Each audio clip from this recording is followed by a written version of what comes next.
Okay. Let it come in naturally. Welcome to Caleb Can't Read. I'm Caleb Terrence. I'm Jordan Rabel. Well, if we're going to intercut like that, we should come in with... What do you got? I didn't say I was on an all-liquid diet. Caleb, I said I was on a ball liquid diet. Welcome to Caleb Can't Read.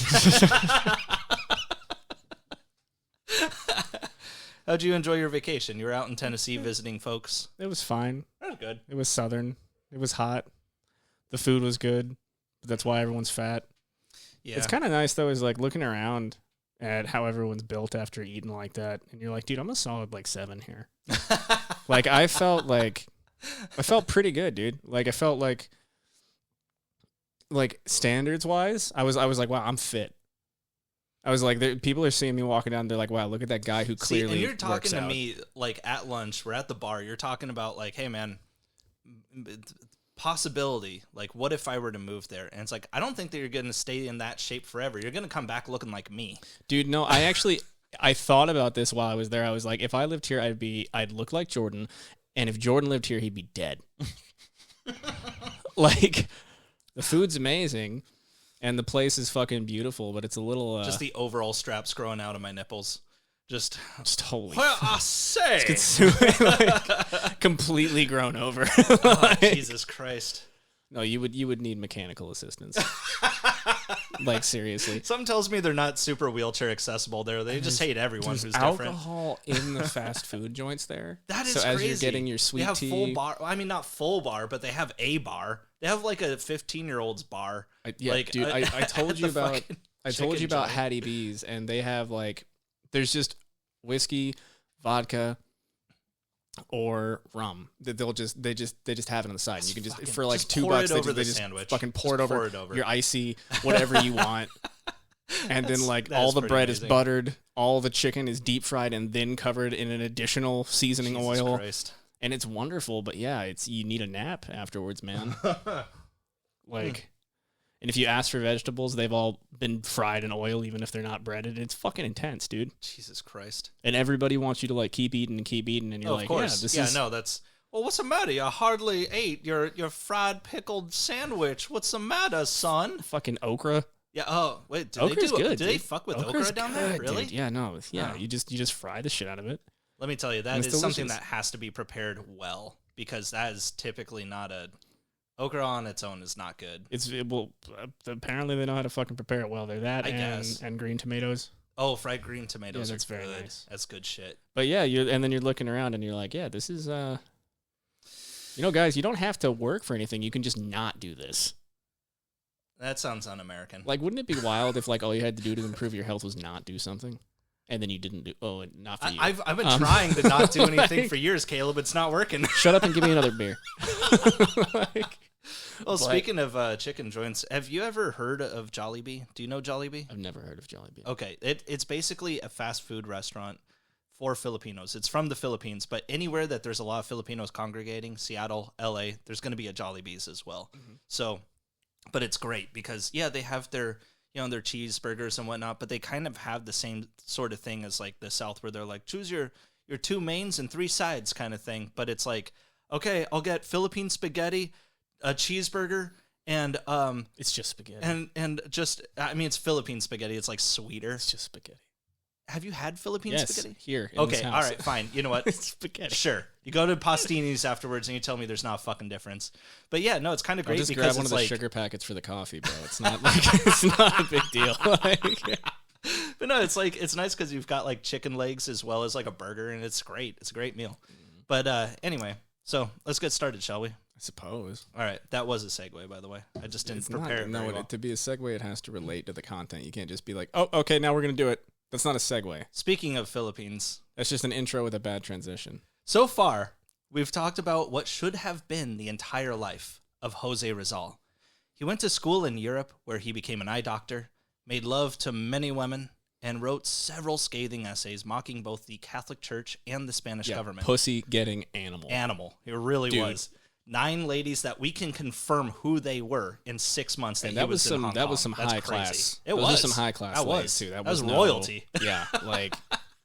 However, his greatest works were his novels. Noli Me Tangere, released in 1887, and El Filibusterismo, released in 1891. The popularity of these novels was what really made him a target, and soon his entire family were under surveillance. For whatever reason, even knowing he was public enemy number one, Rizal would return to the Philippines and almost immediately be arrested.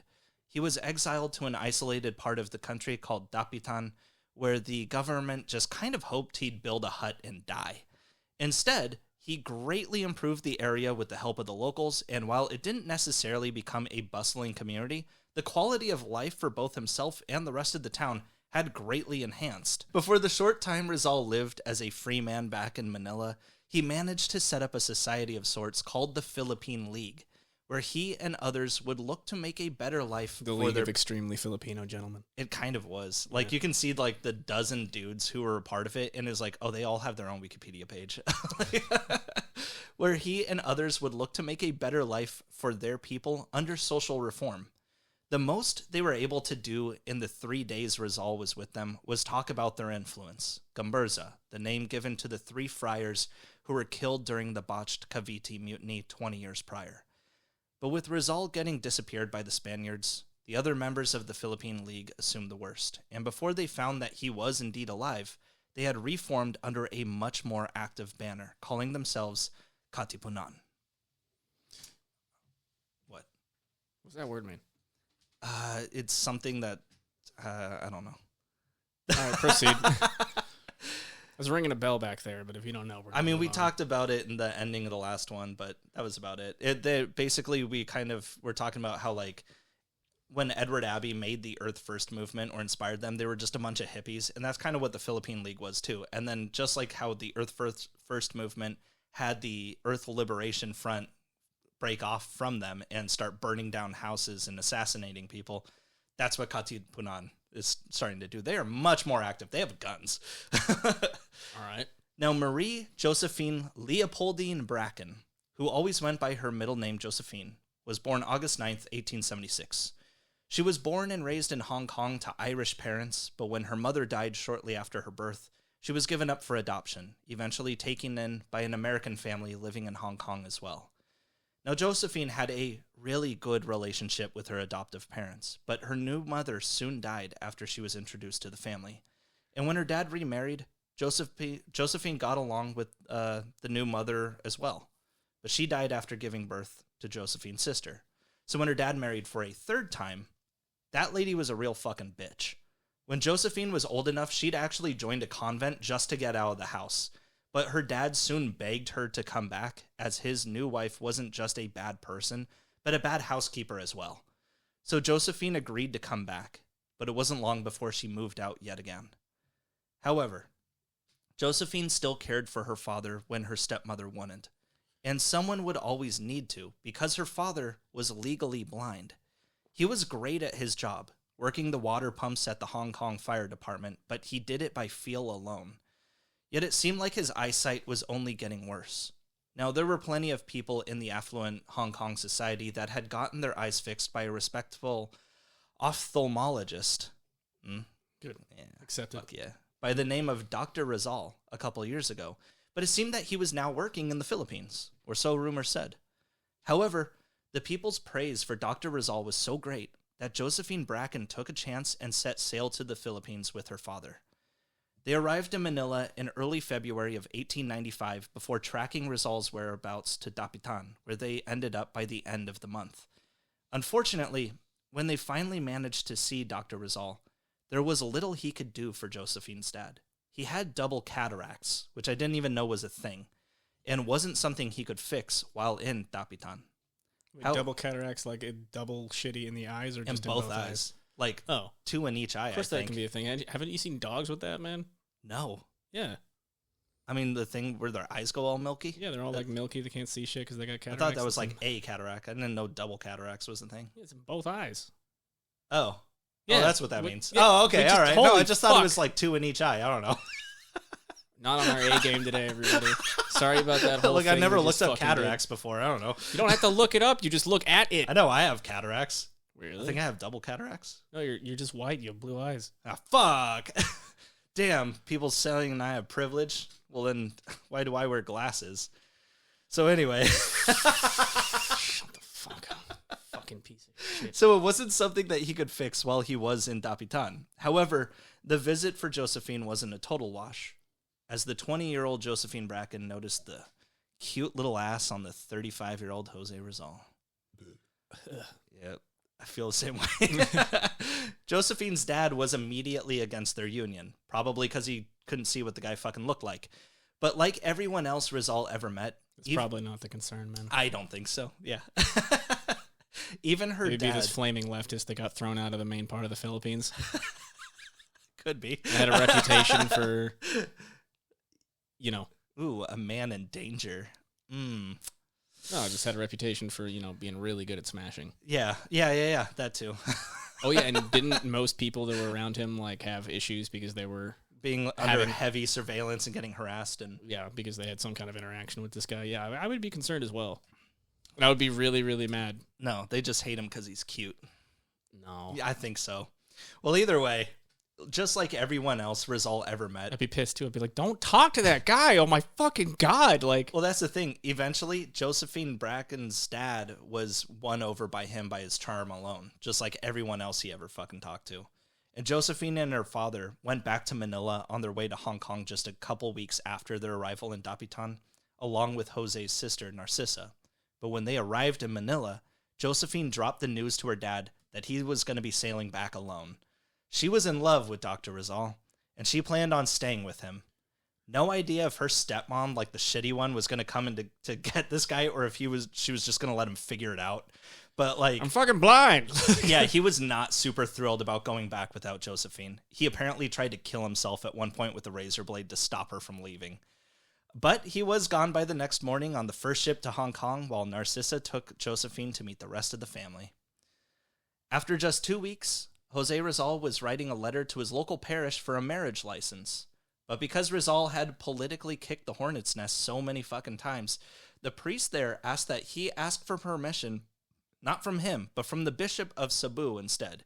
If that guy agreed for him to get married, then he would do it. He'd get him married. But this priest didn't want to target on his back for making a decision that would make the infamous Jose Rizal happy. You know what I mean? Pass it up the line. Yeah. And I looked it up. Cebu is fucking 150 miles away from Dapitan on a completely different island. But I know Cebu is a well-known city, and I never heard of Dapitan until I did research on this. So I have to assume that back then Cebu was a central hub. But either way, Rizal never got any form of written permission from that bishop. Rizal either didn't send the letter, or more likely, the Bishop of Cebu just never wrote him back. Regardless, Josephine Bracken would make it back to Dapitan, where they would live their lives under a civil marriage at the suggestion of Jose's mom, Teodora. You see, while Josephine was in Manila, she told Teodora that they planned to get married, and she was like, dude, no church is going to marry my son. Just, go put in the paperwork. So that's what they did. By the way, out of the 15 people consisting of Rizal's immediate family, barely any of them trusted Josephine. There really isn't any idea as to why, but only 3 people actually liked her. Apparently, there was a known Spanish informant that was on the same ship as Josephine and her father when they first arrived in Manila, and by the time she met the family, they'd all heard the rumors that she was a spy. That's the theory anyway. But to me, if that were the case, it's probably hey, there's some American lady, some American family in Hong Kong where Dr. Rizal is from, asking about the guy, and now they're going to plan and go meet him. How about we go put a tail on them? More than likely, they were being watched if there really was, some spy on that boat. Fair. At least, I mean, that's what I think, anyway. I don't know. There could have also just never been a spy on the boat, too. That's also a prevailing theory, that they just hated her because they were kind of shitty. I don't know. Or she was. But either way, between July of 1895 and December of 1896, Josephine and Jose would just do their best living in Dapitan. Sometime in 1896, they had a son named Francisco Rizal, named after Rizal's father. But unfortunately, he was born premature and died just a few hours after his birth. Jose did what he could to kind of keep the situation light in the following months, playing small pranks on his wife and just goofing about. But I know that's not exactly what you want. I just really need your time and compassion. I don't know how to comfort people in these situations. Look, my glasses look like I have big, funny eyebrows and a mustache. If I sit on one more fucking whoopee cushion, Jose, I swear to God, like... He did do this one thing, though, where I guess he, like, kind of jumped out from somewhere, and he kind of spooked Josephine, and she, like, jumped forward and smacked her head on some iron appliance that was, like, hanging up in their shack. And he felt really shitty about that for like the rest for like the rest of the year. He constantly talked in his journal about making it up to her, even though it seems like, you know, she was fine with it, knew it was just an accident. All right, man. If we hear anything else about him questionably beating women, we know where to go back and be what like, happened? I was spooking her. I jumped out and I scared her because I just, you know, I like to prank my wife that just had a fucking kind of miscarriage scenario. And they're like, yeah, do you? You didn't just fucking, yeah? Like, you know, it's not even illegal right now, right? You can just tell me. Like, yeah, oh no, I'm just telling you to get off my chest. Not because I did anything, but, you know, I just feel so bad about it, you know? Damn, we should make this guy a cop. Now, as far as it went with Katipunan, the group that formed after the dissolving the Philippine League, they had been organizing quite a bit in the time since Rizal's arrest. Even made a super unfortunate flag that proudly displayed a red background with the letters KKK on the front. No joke, the first time I went to the Philippines, we were like in some food court and I see KKK up on a thing and I was like, what? Is this one of them Chinese Nazi wedding deals? Like, what are we doing here? Like, it turns out it was some like chicken joint that like just took the name from a very famous revolutionary group, and they were like, hey, we're the KKK. And I was like, I don't know if I want to eat there. Maybe I do. I don't know. Hey, we're the KKK. You know, the typical slogan for the KKK. Jesus. Oh my God, do you hear that? Hey. Oh, they're coming. Jordan, what the fuck, man? You never saw Birth of a Nation? Oh, anyway, in the time since they started doing raids on Spanish government centers, there were two names that would be called out as rallying cries. One was Gamburza, the 3 friars killed 20 years prior, and the other one was Jose Rizal. Yes, as Katipunan grew in force, it seemed more and more that people were yelling out Rizal's name, and the Spaniards had obviously been hearing it too. Anytime a barrack window was broken or guards were attacked, it was all in the name of Jose Rizal. Stop saying my name when you do that, please. Yeah, it's just fucking crazy. Just like beating the shit like, why are you doing this? Jose Rizal. And like fucking running. Like real sick of y'all to mask up and then yell my name. Yeah, and here's the thing. Nobody's actually sure when the Katipunan found out that Jose Rizal was actually still alive. Like that for a time they were just like mad about it. And then they're like, oh, they just took him like 100 miles south. Oh. But when the government decided to ask Rizal about his involvement in these attacks, he said he had no fucking idea what the hell they were talking about. Can you fucking imagine that? Like, hey, Caleb, you hear about that fucking double murder that happened in Wyoming? Oh, that's crazy. What was that about? I don't know, but your fucking t-shirt was there. Your fingerprints were all over the scene. Oh, God. Everybody was yelling your name. They spray painted your name on the walls. Yeah, it just said KKK. Hey. That looks like your signature, man. How did they get that? Like, I don't know. In June of 1896, former Philippine League member Andres Bonifacio, nowadays called the father of the Philippine Revolution, sent a secret emissary to Rizal asking for his support. Under the guise of just some dude needing an eye doctor, the emissary and Rizal had a meeting that lasted all afternoon. But surprisingly, Rizal said he was against the movement, saying he still believed peaceful protests were the way to go. Besides, Katipunan was looking for Philippine independence. Rizal was looking for Philippine representation. Yet when the emissary said he could get a shitload of guns from Japan, Rizal was like, all right, look, in that case, don't do anything until you have the guns, but you're also going to need the support from the rich here in the Philippines too. If you try starting a revolution without actually unifying all Filipinos, rich and poor, then you're probably going to fail. And the guy was like, so does that mean you support Katipunan? And so guns or no guns here, really. He was like, absolutely not. No, I do not support you guys at all. So in the end, while Rizal did condemn Katipunan for their actions, he did also tell them what their next step should be.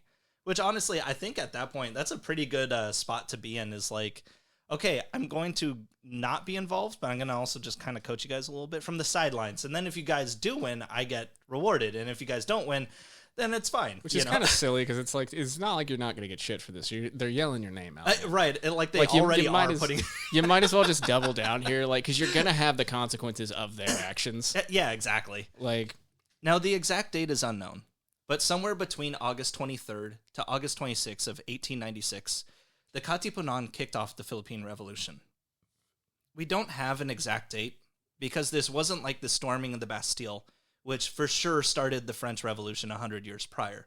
Like, we know the exact date that happened because it was a big fucking event, you know? But in the Philippines, shit had been popping off for a while, and there were different factions of Katipunan in different neighborhoods that started doing stuff all in the same week. So depending on where you're from, people like to call the start of the Philippine Revolution the cry of, and then whatever city they recognize. So like the cry of Balintawak or the cry of Bahay Toro, but we're going to say it started with the cry of Pugad Lawin, because they say their event happened first on August 23rd, 1896. There, the Katipunan broke into civic offices and destroyed all documents relating to taxes and land ownership. All those years of documenting who owned what and who to tax were now gone. Days later, the Katipunan clashed with Spanish guards, and after that, it was like Vietnam. Skirmishes left and right with no one to tell who the guerrilla fighters were and when you might be in danger. The Philippine Revolution had finally come. Now, the Philippines was not the only place under Spanish rule that was undergoing a revolution at the time. Cuba had actually kicked theirs off 30 years prior, and although some of the fighting had died down, it was now back in full swing just as the Philippines were getting theirs. Yet the thing that was killing most revolutionaries in both Cuba and the Philippines was disease. Doctors in both countries were conscripted by the government, and nobody was eager to help a rebel who could easily get them killed if they were discovered. Especially in Cuba, yellow fever was rampant, so much so that it was starting to kill more soldiers than Spain was comfortable with. Now, the difference between how Spain treated Cuba versus how they treated the Philippines is like night and day. Filipinos were still treated like shit, yes, but Cubans were in full-blown concentration camps. And as such, there were no Cubans that got to go to school and become doctors. Therefore, Cuba had no one to cure their yellow fever for either the citizens or the soldiers. The Governor General of the Philippines, Ramon Blanco, asked for any doctors still available in the Philippines to be shipped out to Cuba for help, and Jose Rizal, being who he is, volunteered to help. Of course, him being a political prisoner was an issue, but Governor General Blanco had written a special letter of recommendation for him just to guarantee his safe passage to Cuba. As a matter of fact, the Governor General would soon be leaving his office in the Philippines to be the new Governor General in Cuba. So it was like, hey buddy, see you there. I get to rule your life in two different halves of the world. So on August 1st, 1896, Jose and Josephine set off for Cuba. So along the way, their ship arrives in Spain, right?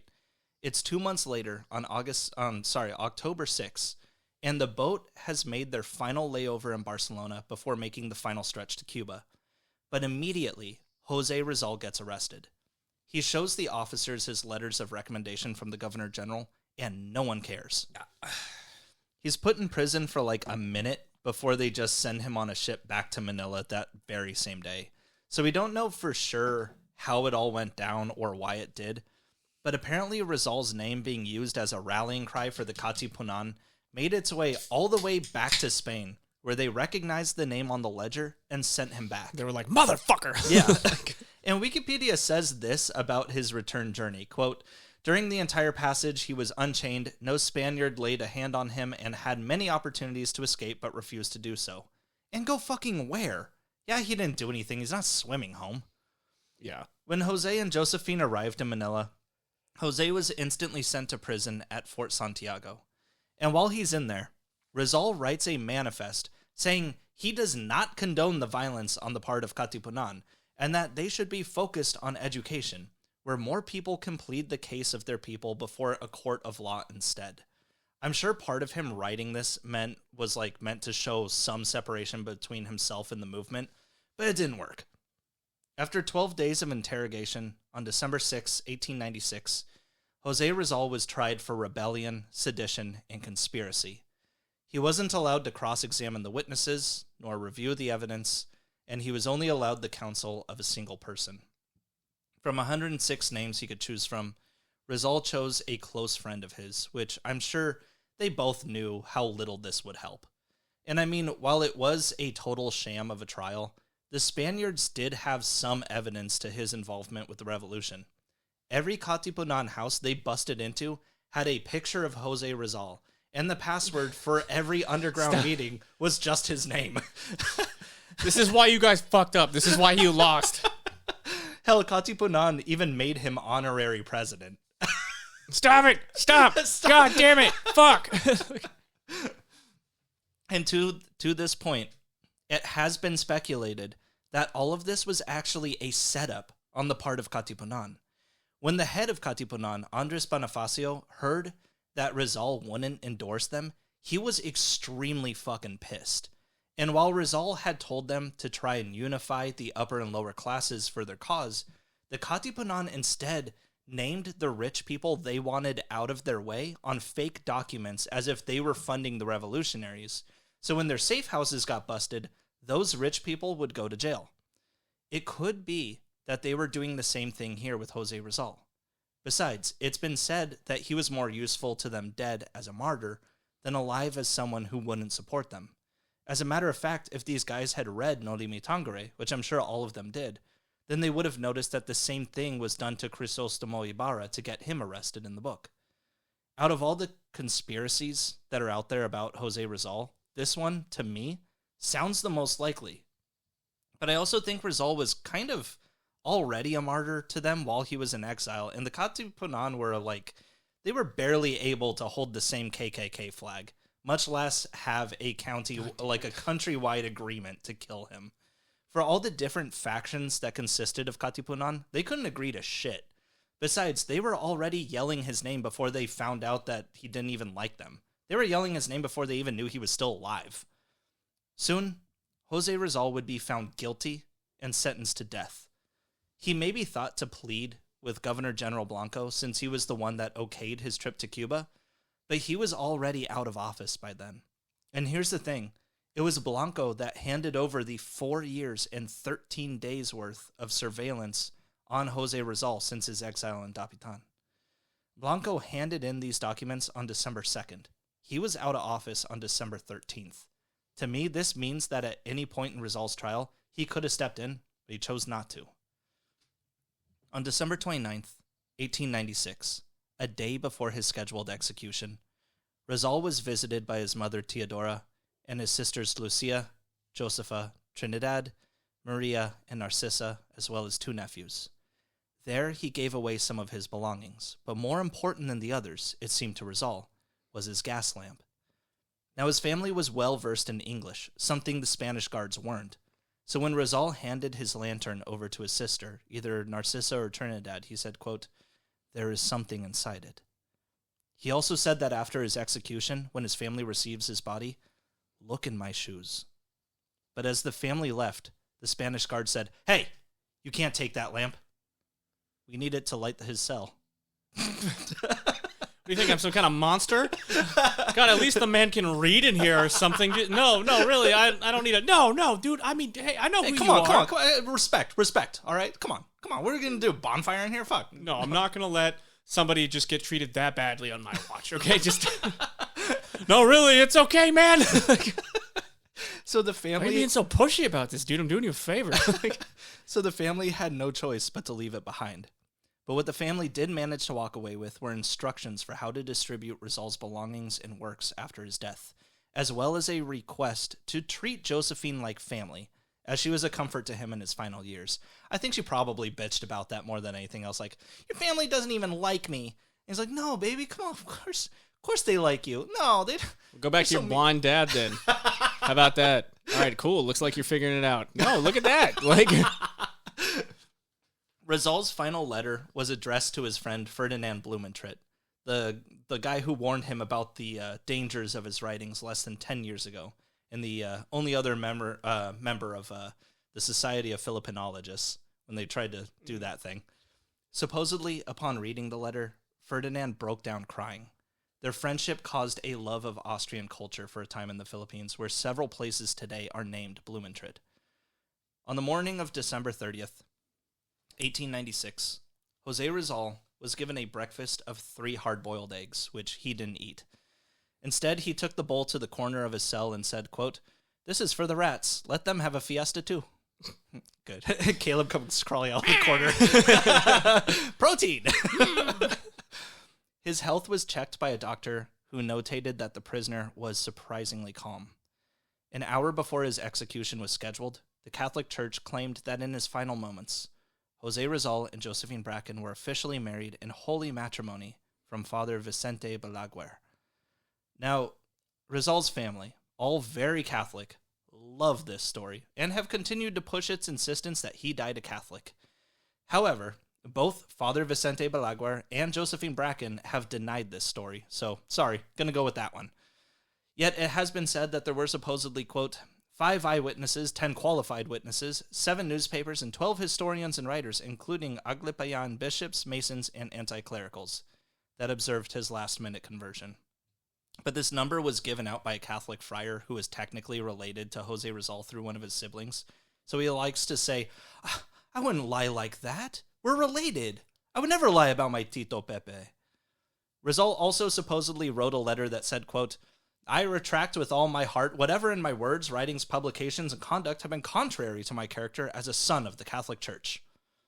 Yeah, this surprising last message. No takebacks, bro. Yeah, it's crazy that he would write that, right? Right before. This surprising. Why you gotta write that, though? This last message from Rizal was discovered in 1935 and was immediately found to have not been in his handwriting. Yet since then, it has been used as proof to many a Filipino that he was indeed Catholic. It's like that rumor that Charles Darwin died on his deathbed and asked for last rites and turned to Christianity. Didn't happen. I heard that from like my most Christian friend, like the one who's like, yeah, the earth is only 6,000 years old and dinosaurs are a lie. Do you know Charles Darwin is actually a Christian? He turned to it and it's like, oh, come on. That's not what we're worried about with Darwin. It's the racism. Like, we don't give a shit if he was a Christian or not. You're focusing on the wrong things here. Now we have some of these theories going in to support institutionalized racism, like, really subvertedly. Yeah, you know what came after this? Eugenics. Yeah. We don't give a shit if he was Christian or not. Yeah.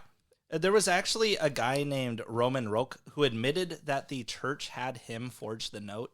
And even though most people don't believe in the letter's authenticity, the church won't let anyone see it. And it's supposedly housed in the archives of the Roman Catholic Archbishop of Manila. Oh, it totally says that, but you can't see it. Yeah, exactly. You can't see it, though. No, it's super real. Yeah, it's super real. You seem a little Joseph Smithy, you know? It's a little strange. No, it's super real. I can tell you what it says, but you can't look at it. It's in the library, and you're not allowed access to it. You know why? Because you guys are all super mean. And I don't know, maybe if you were cooler. The old Eddie Izzard bit. Yes, those are the rules that I've just made up. On December 30th, 1896, 35-year-old Jose Protasio Rizal was set to be executed by firing squad alongside some other prisoners. There is a photo of his execution, but it's so grainy that it's hard to tell how many others were with him. He asked the commanding officer that his men only aim for his heart and not the head. The commander agreed, but he said Rizal would need to wear a blindfold, to which Rizal refused, saying that he'd like to look into the eyes of the men as they fired. There's like 10 of them. I mean, yeah, he's just quickly looking back and forth. To see Rizal's eyes. he's just mouthing like, yeah, you're fuck you. This request was denied, though. Yeah, I'm not surprised, because like they make them, like firing squads, I've heard that only a couple people or like one of them or like mixed things like actually are armed. I'm sure that's or loaded. I mean, yeah, so that you don't know which one is really responsible for the murder. I'm sure that's the case today if they were still doing it. Even I don't know, but the point there, because like most people will intentionally miss a person when they're trying to shoot at them, even when it's their job. Exactly. Yes. And also besides that, like then you can't be like, oh, it was that guy who killed him. Well, I'll get into. So we're gonna get vengeance. I'll get into why I don't think any of them are blanks and why none of them missed on purpose. But they're like, well, so apparently 90% of them are going to try to miss. We got 10 dudes here, so we have to put a bullet in each of these guns, and one of them will hit. So this request, though, was denied, but he was allowed to turn around and face the wall if he didn't want to wear the blindfold. And to this, he agreed. His final words were a quotation from Jesus Christ on the cross. Consummatum est. It is finished. That's a good one. It's pretty metal. I like sure that. About that? What? You sure about that? What? Who the fuck listened to his last words? Didn't he get There was shot? a whole bunch of people there. There was so many people. Did he yell it? You know, I probably. thought he got shot by a firing squad. It could have been one of the other guys, too. I don't believe this. I don't fucking know. Now, there is an account. Yeah, it's badass. I just don't think it. Yeah, true. Honestly, on, with man. how much this dude is... Stop it. With how much this dude is highly revered in the Philippines, I wouldn't doubt it that, like, it immediately, before he was even dead, people loved this guy. I wouldn't doubt that was probably, like, what were his real last words? Please don't, you know? He probably was just breathing badly. Mm-hmm.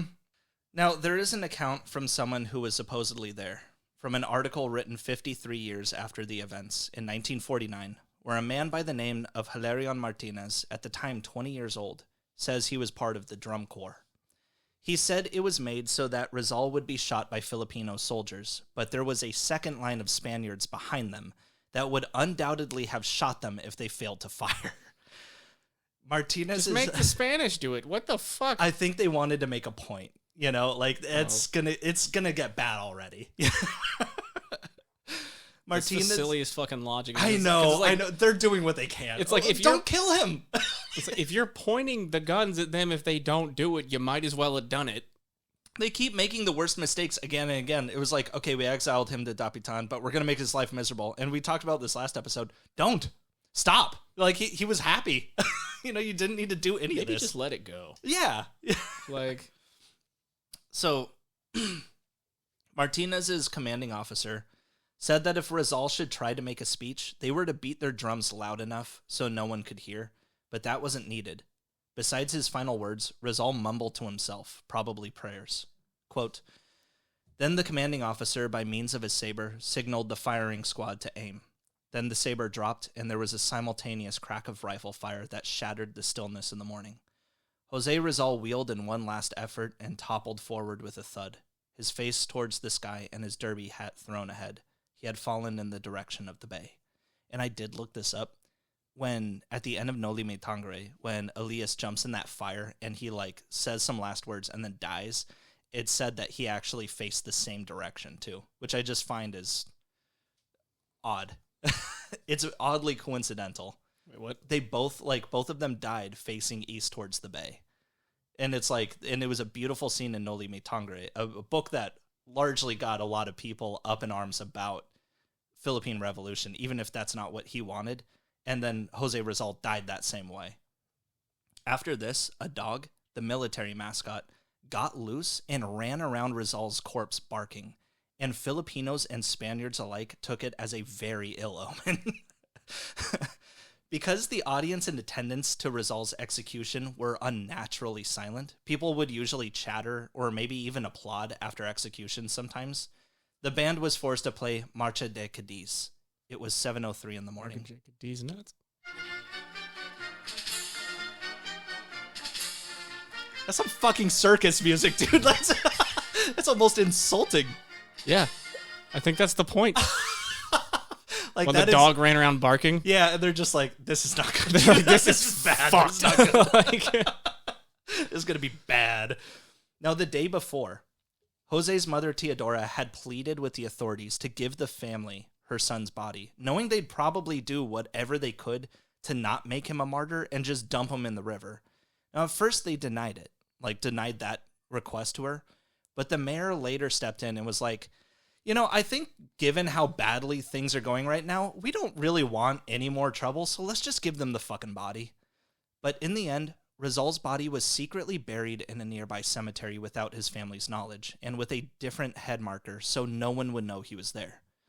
After his execution, Rizal's belongings were delivered to his family, along with the lantern he tried to give them before. Hidden inside was Rizal's final poem to the world, untitled, but later given the name Mi Ultimo Adios, My Last Farewell.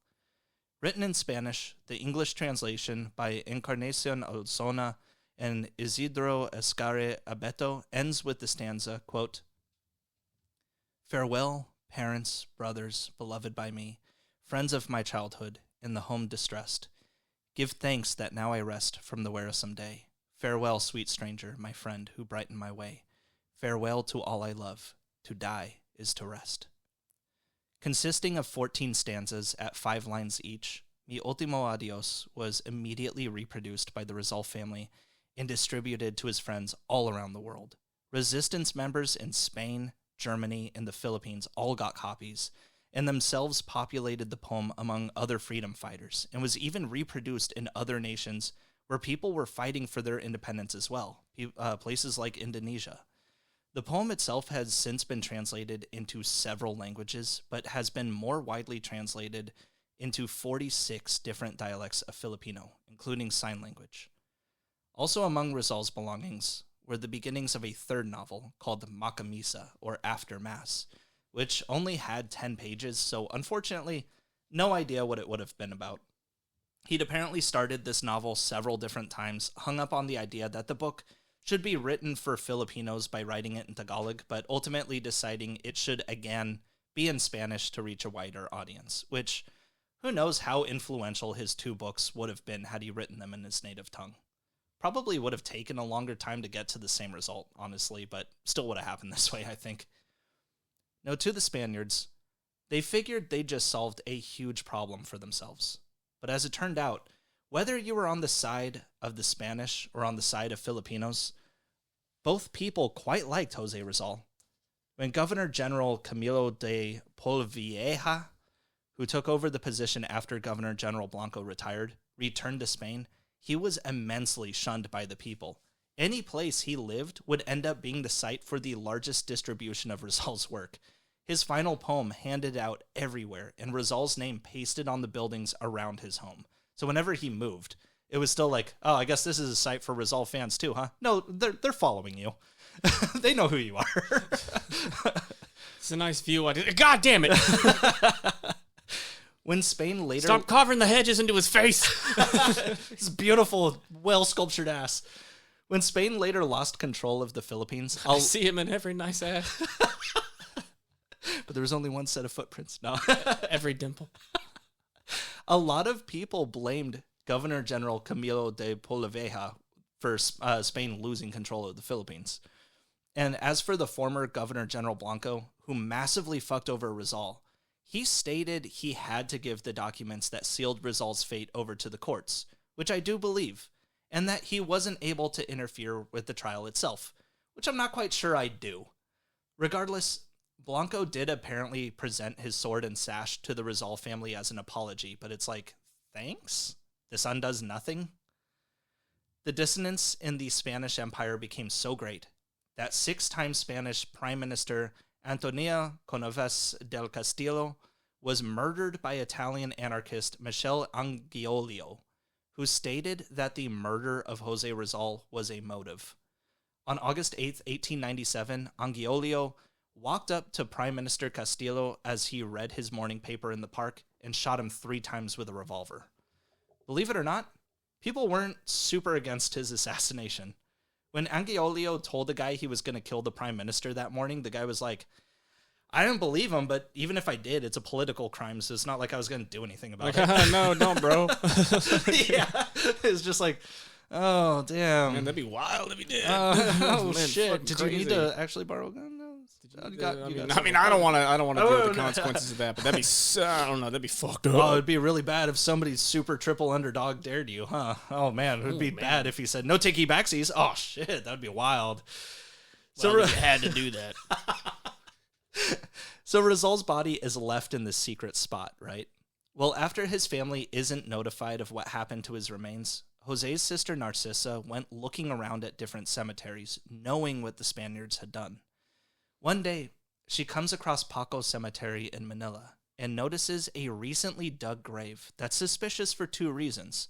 One, that cemetery was actually just a place for grave markers, not bodies. 2, there were fucking guards surrounding that plot. Narcissa later confirmed with the caretaker that it was indeed her brother's grave, where she then gave him a marble slab to place nearby, marking the grave RPJ, his initials backwards. Which I feel like, I don't know, Spanish guards, they'd have to be pretty, like, not really thinking too much if they're just like, oh, damn, Robert Powney Jr. is buried here. That's crazy, dude. Like, I couldn't figure that out, really, you know? Probably knew. They probably knew. I don't know. About it. Yeah. Oh, I think I'm going to bring this up with my superiors. Oh, I bet they'll do something really level-headed about this. Yeah, no, don't fucking fan that fire, dude. Everybody was just like, I don't have the energy for this. Isn't that Jose Rizal's sister placing that? Yeah. What do you think she's putting there? Why don't you mind your fucking business? I think I'm on my lunch break, bitch. That's what I got transferred in 5 days, dude. I'm just hoping I get to, oh, God, You know what I think? I think I don't want the smoke. I don't. That's what I fucking think, man. Meanwhile, the Katipunan were beginning to show signs of a schism, and the party leaders between the two differing factions looked to unite in one final chance for declaring Philippine independence. On March 22nd, 1897, Emilio Aguinaldo was elected president of the Philippines, although the only people to vote for him were members of Katipunan, so it's not like the people really got to vote on the matter. Either way, one person who was present was Josephine Bracken, who took part in the election. Yes, she was no fucking slouch when it came to Philippine independence. She went hardcore revolutionary after her husband's death. Mostly she cared for the wounded, but there are stories of her, like, reloading cartridges for rifles in her spare time as well. Just like, ooh, gotta make sure these are clean and ready to go to fucking kill some bastards, you know? Fuck. It was apparently so well known that this white lady was trudging through trenches with the fucking Katipunan that she was eventually summoned by the governor general by name. And when she showed up, the guy was like, if you don't get the fuck out of the country, I will have you tortured and thrown in jail. And like a true American foreigner, she went, you don't have any authority over me. My dad's American. I'm a white lady. Yeah, do it then. But in the end, she elected to go back to Hong Kong with her dad, partly because Spain reached out to the American embassy in Manila, who tracked her down themselves and were like, dude, what the fuck are you doing? Leave. And while I do like Josephine, I think she later wrote an autobiography that I believe is now lost. I could barely find any mentions of it in the first place, so maybe it never even existed. But she apparently said that she did a lot more than what could be backed up by witnesses. Like, as far as I know, she was never in any actual battles, but she did carry around a revolver. That much is true. She also said she was responsible for assassinating a Spanish officer, but no one has really been able to back that up. Her biggest grievance, though, is that when she left for Hong Kong, she took the poem Mi Ultimo Adios with her, and not everyone in Rizal's family agrees that she asked permission to take it.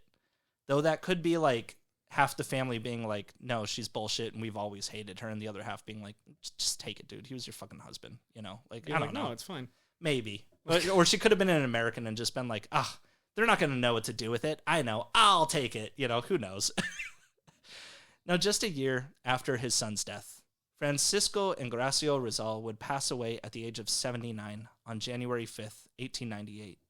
He was initially buried in the Manila North Cemetery before being exhumed in August of that year and placed in what is now the Rizal Shrine in Calamba. Now, the Spanish-American War was extremely short-lived, April 21st, 1898 to August 13th of that same year, less than 4 months. In the end, Spain left their outlying territories like Cuba, Puerto Rico, and the Philippines, as well as a bunch of other smaller islands they had in the Pacific. Not like independence, though. Spain sold Cuba, Puerto Rico, Guam, and the Philippines to America for $20 million. What? Yeah. And all the smaller islands they had went to Germany. I don't even know why. They weren't even part of the war. Either way. Man, we got to get rid of this fucking just colonial yard sale. Yeah, pretty much. They're just like, dude, I'm done with it, you know? Either way, the Philippines was now We're done with it, so you're just going to let it do its thing? No, we're going to sell it, man. I don't want to lose money. Let them do their thing with somebody else. Sure, fuck this. Yeah. God damn it. But either way, the Philippines was now under American rule. In the handful of days that America was at peace with the Philippines, Narcissa Rizal requested to exhume her brother's body from his secret plot. They allowed it, and the family was now in possession of his remains. Unfortunately, his body had been badly decomposed, as he wasn't given any sort of coffin, but was instead just wrapped in a cloth and tossed on in. And remember, he said, "Look in my shoes," before he died. Well, it had been almost 2 years. Oh man, I don't want to. Guys, I don't want to look like whatever's in there is gonna be all fucked up because it's been next to his feet. Like we're not gonna recover anything. Why don't we just let it go? Fuck. Well, it had been almost 2 years since his death, and unfortunately, whatever was in there was now disintegrated. His remains were transferred to an ivory urn, which was held in Rizal household for the next 14 years. And actually, here I have a picture of it. That's his mom, with his skull. With his skull. Yeah. Jesus, what is that in? It's in it's like an ivory urn. That's what they say is the ivory urn, but it's like that looks like something somebody built in their backyard. It's kind of crazy. Out of ivory? I don't know, man. It's a little spooky. Jesus Christ. Mom looking like a witch. It's a fucking grindcore album cover, dude. Hell yeah. Fucking, here comes fucking, is it Mayhem? Just bringing it back with another bootleg album. Dad shit you've said to me in quite some time. I'm sorry. I was trying to reach these kids. Actually, you know what? I appreciate you putting in the effort there. Was it Mayhem? It was Mayhem, right? They did what? That did the Suicide Photo bootleg album. Yeah, but it wasn't Mayhem that did it. It was a bootleg album. Yes, of Mayhem though, right? No, not of Mayhem. Of their singer. Well, I know. Oh, yeah, but no, it was a bootleg album of Mayhem. I know the photo was of Dead. Yeah. Yeah. But it was Come on. It was but Mayhem didn't do it. No, I know they didn't because it was a bootleg. Yeah. But I mean that's where it got mass produced. Yeah. We don't need to go into this, just boring the shit out. Anyway. Mentally unheld white Scandinavian children. There's one dude in Norway right now that's just like, fuck, dude, I love Philippine culture and black metal. Oh, this is the best. I just wanted to get through this episode and learn about Philippine culture without having to go through this again. And it's like all and the guys at Caleb Can't Read have let me down one more time. Like all that people seem to know about Norway is mountains and that fucking Suicide Photo. So now we're not all just into like leather and makeup and killing each other, okay? Burn our churches. We're into socialism, but not letting any brown people in also. Yeah, but have you seen our prisons? They're like, oh, so nice. So now it was America's turn to tango. From February 4th, 1899 to July 2nd, 1902, the Philippine-American War was on, with, surprise, America also not recognizing Philippine independence. Coincidentally, it was in the first days of the war that Senator Benjamin Tillman read aloud to his constituents a poem written by Sir Rudyard Kipling, a little poem he'd written about Filipinos back in 1897 called White Man's Burden. You remember that classic? Yeah, I do. Yeah, I do. But it was on July 2nd, 1902, when U.S. Representative Henry Cooper read aloud Jose Rizal's Mi Ultimo Adios before Congress, where he added a bill called the Philippine Organic Act that would allow for the Filipinos to create their own assembly, elected by the people, and have fair representation. The poem and power of Rizal's words immediately put the plan into action, and the Philippine-American War was over by the next day. So in life, Rizal started the independence movement, and in death, he stopped a war.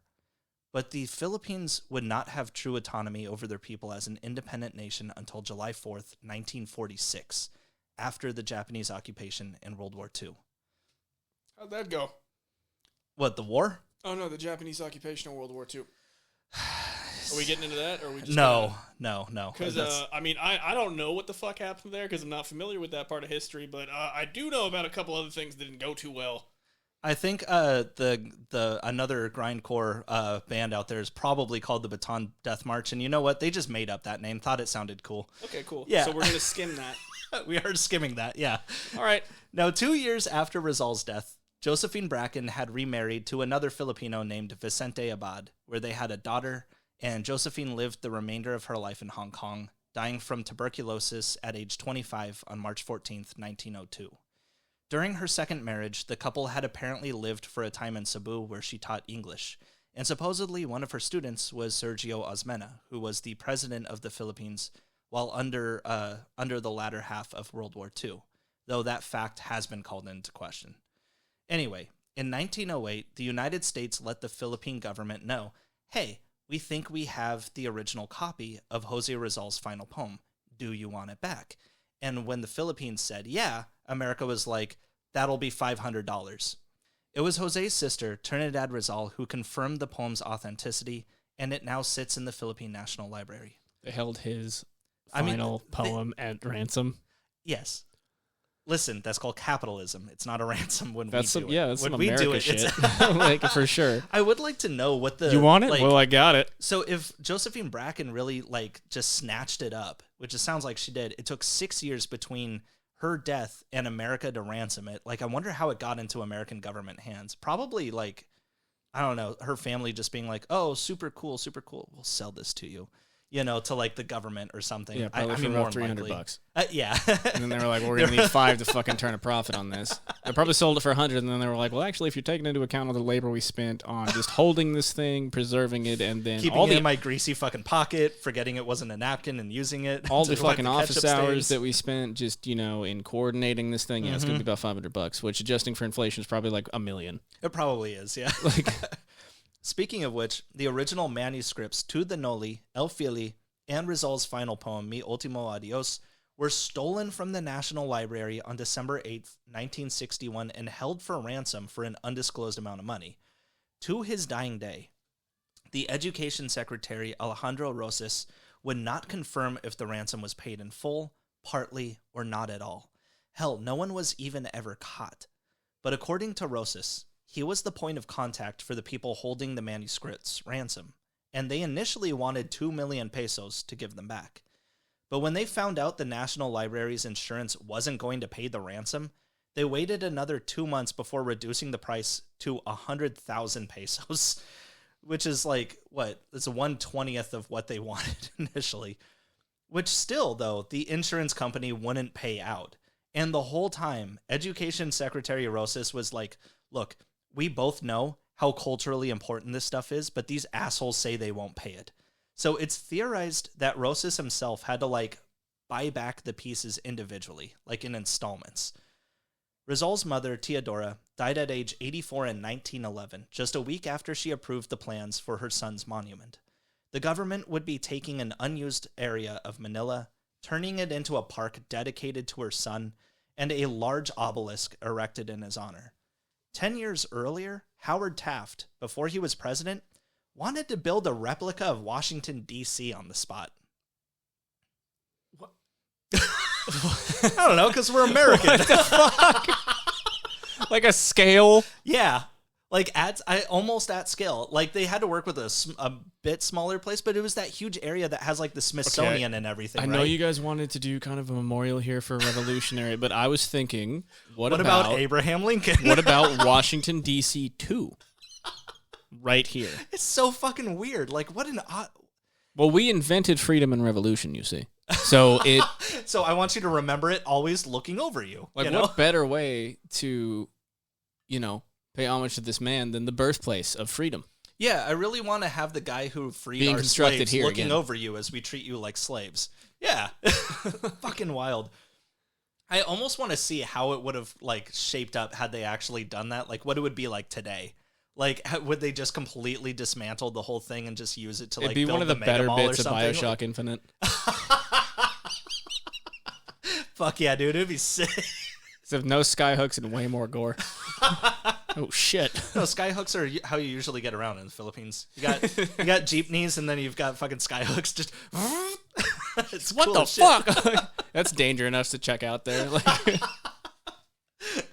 on December 29th, 1912, a day before the 16th anniversary of his death, Jose Rizal's remains in the ivory urn were put on display from 9 a.m. to 5 p.m. for a single day at a municipal building, heavily guarded, before moving to its final resting place inside the Rizal Monument in what is now Rizal Park. A few years before this, in 1909, Rizal's eldest sister, Saturnina, published the first translation of Noli Me Tangere into their native Tagalog, so people everywhere could finally read his most famous work. Saturnina herself would pass at the age of 63 in 1913, just 2 years after her brother's monument was unveiled. Now, as for Paciano, Jose's older brother, for whom the family made him drop half his name so he wouldn't be associated with him, he continued his life as a revolutionary well after his brother's death. He joined famous revolutionary Emilio Aguinaldo, who later became the first president of the Philippines during the remainder of the revolution, where Paciano became a brigadier general and later the Secretary of Finance in the departmental government of Central Luzon. Even commanded troops during the Philippine-American War, though he was eventually captured. Oddly, the Americans released him soon after he was caught, and why this is anybody's guess. It could be that he traded secrets, or it could be that he was Rizal's brother, and the Americans just didn't want to stir just as much shit as Spain had by treating him bad. Either way, in his later years, specifically in 1907, Paciano found the Philippine government was planning on giving his mother a pension of 200 pesos a month just for being the mother of Jose Rizal. And Paciano tried to put a stop to it. Not because he didn't love his mom or anything, but because he felt it would be a shitty thing to do for someone who technically did nothing to earn it. But guess what? His mom agreed. She said, quote, "My family has never been patriots for money. If the government has plenty of funds and it doesn't know what to do with them, it should better reduce the taxes." Good. That's right, good. lady. Yeah, fuck yeah. Good for you. Paciano himself lived the rest of his life as a farmer and died age 79 in 1930. Ever the revolutionary, he did not trust having his picture taken. Therefore, one of only 2 known photographs taken of Paciano while he was alive is one of him candidly checking out a lady's ass as she bends over. There it is. Jesus. It looks like he's just oh! It looks like he saw a ghost, dude. He's looking like a specter himself. Just oh my god, the booty. It's crazy to think about, but Jose Rizal's story is a lot sooner in history than you'd think. His youngest sister, Trinidad, died in 1951 at the age of 82. That's not that long ago. She outlived George Orwell. Since his death, practically everywhere Rizal has ever been has been declared a National Heritage Site. The place where Jose's parents lived, called Alberto Mansion, was sold to a descendant of the family in 2010. But the thing is, this guy owned a resort on the opposite side of Manila Bay from where the house was located, and he immediately started drawing up plans to move the entire fucking mansion to his resort as like a tourist spot, you know? Damn it, dude. It just, God, the shit people with money do with their money. But that's the thing. He I'm never willing to met pay him. to He have doesn't care. each of these stones replaced and fuck off, dude. Well, I know. My guess is they'd break apart the foundations and just lift the whole fucking thing across the archipelago and then move it by boat across the bay. Fuck like, off. You've seen those videos of like dudes in the Philippines moving houses, right? Like they do this shit, but it's like, dude, it's a national, like, come on, you know? Either way, the local government didn't want any harm to come to the building, so of course, they tried to pay him 20 million pesos to buy it back, and he said no. So this little legal war... Said, no, I'm going to be shitty. Yeah, this little legal war lasted for like a year when the Banan City government declared the site historically important, so tough shit, you can't have it. But a year after that, the Alberto Mansion roof collapses under very suspicious circumstances. Not implicating the guy, but it's weird. The circumstances. It's just weird that the suspicions were circumstantial. It feels like but like it just I don't know. It just feels weird that a man child didn't get his way, and then something happened to that toy. I'm just saying, you know. Well, just if I saying. can't have it, then meh. Yeah. Reconstruction. No, you can't move a mansion, you fucking jackass. Like, the fuck, man. Reconstruction went underway, and today it still stands in its original spot. Though while they were doing repairs, the city government was apparently offered a bunch of money to turn it into a Jollibee, which is fucking hilarious. They declined. Oh, wow. You could have had your fucking chicken joy there, you know? Jesus Christ. Which, by the way, we were going to get a Jollibee in Oregon, but they had to close it down because too many people were talking about how they were getting sued for not paying people. They were basically... Jollibee is popular enough on the West Coast, but they keep trying to do Philippine law practices where you ignore the law, and you just don't pay your workers, and they keep getting sued. Just hoping it just gets brushed under. Yeah, so sorry guys, no more Jollibee. I was really excited. This is why we can't have Jollibee. God.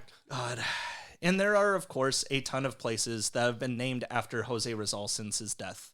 and all descendants bearing the Rizal name are treated like royalty. His niece was one of 3 women who put together the first Philippine national flag in 1898. Hell, one guy by the name of Jose Rizal even took office as mayor of Calamba, Jose Rizal's birthplace, back in 2022. There are shrines, statues, monuments fucking everywhere, including towns and streets bearing the name Rizal.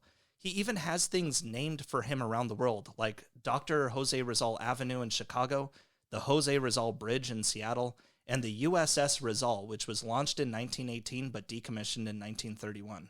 I want to say his offices that he had in Hong Kong, they still have like the original sign that he had still hanging up in Hong Kong as well. And I just want to put this out there because I thought it was interesting. But there have been a few instances where people try to push some long-lost poem of Jose Rizal's, but they're always fake. There was one from 1906 that's perhaps the most famous, a poem called Sa Aking Mga Kabata, meaning to my fellow youth, supposedly written when Rizal was only 8 years old.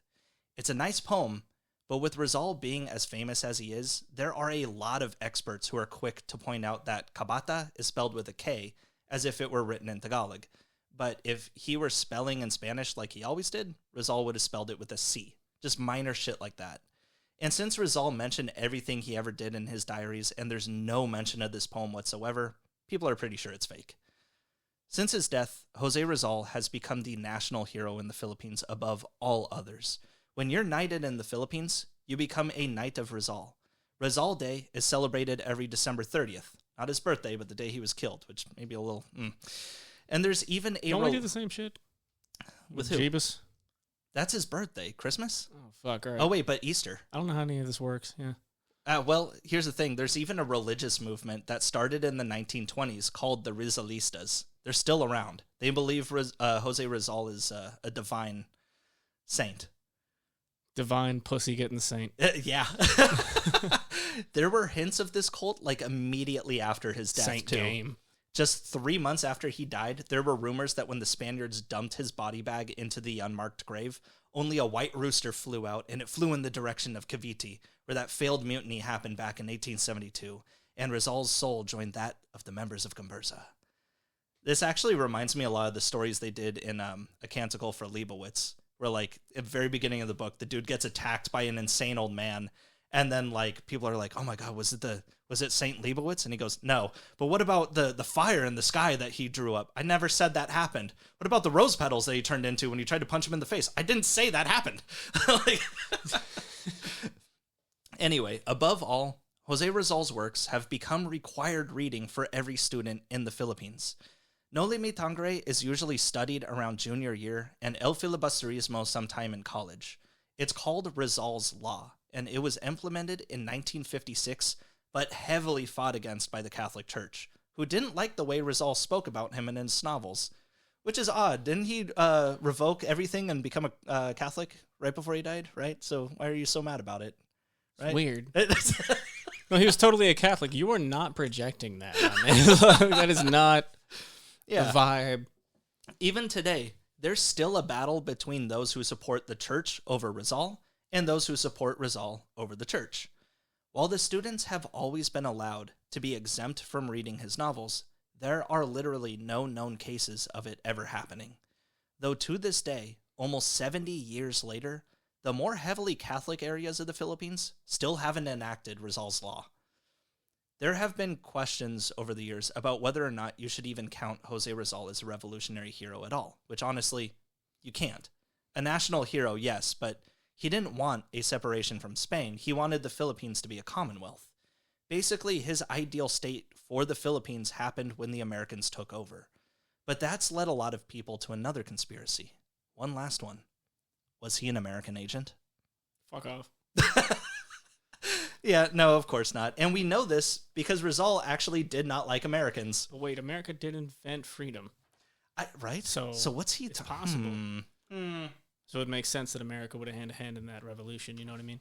I think I get it. Yeah. No, it doesn't, because they would have installed a horrific dictator afterwards if they were involved. Democratically elected dictator, Caleb. Excuse please, me. No, I was not using the correct no, true. There. Wouldn't they have just made him president? Like...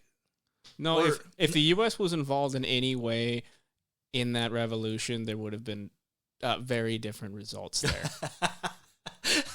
You know, like, yeah.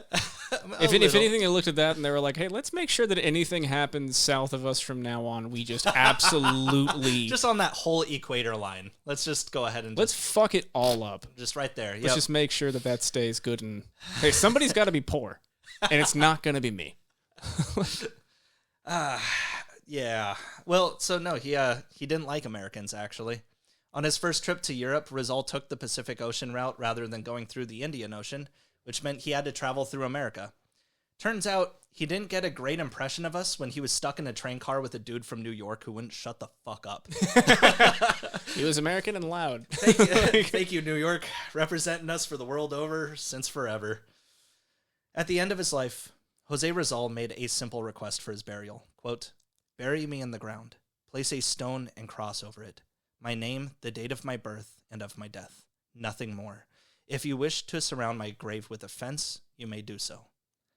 Absolutely none of that was done. He's buried above a cement pedestal, which itself was covered in a giant obelisk bearing the 3 stars of the Filipino flag, and no cross. Doesn't have his birth date on it, just the death date. But there is a fence. My sources today: Rizal Without the Overcoat by Ambeth R. Ocampo, Anvil Publishing Inc. Expanded Edition, 2nd printing, 2001. Arrest and Trial of Jose Rizal by Berto, December 6, 2020, thephilippinestoday.com. I Saw Rizal Die by Alberto Mendoza, Sunday Times Magazine, December 29th, 1949. The Stolen Noli, Fili, and Ultimo Adios by Ambeth R. Ocampo, Inquirer.net, April 7th, 2017, and Wikipedia. Caleb, if we can.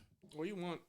I've got one thing to send off the man. God damn it, dude. What is it? No, dude. Yes. Fucking, what is it called again? Lambanog. God damn it, dude. So for $3.50, I was able to get quite a bit of moonshine from the Philippines. That's not a And pouring. listen, the vessel. the vessel. Okay, Jordan's got this in a mason jar. It's it not has to gonna be in a pour. mason jar. Oh yeah, there you go. All right, now listen. I gave you Lambanog a long time ago, and it was harsh. Was I already It drunk? hurt. This is actually pretty good. This How is old good. was This I? is good. All right. How old was I when you gave it to me? 20. I don't know. Yeah. Then I was already drunk. Listen. Okay, so listen. I don't. This is good. It's good shit. Hey, listen. Oh, it's not. man. It's not too rough. It's good. moonshine, right? Yes. But it tastes like coconut. So it's coconut moonshine? It's coconut moonshine. So it's 2 things I don't like, moonshine and coconut? It's lovely. And yes, these aren't traditional shot glasses. They're in sake cups, so you get a little bit of a bigger pour. But Oh, hey, good. So I'm going to be miserable and a fucking weeb. come on.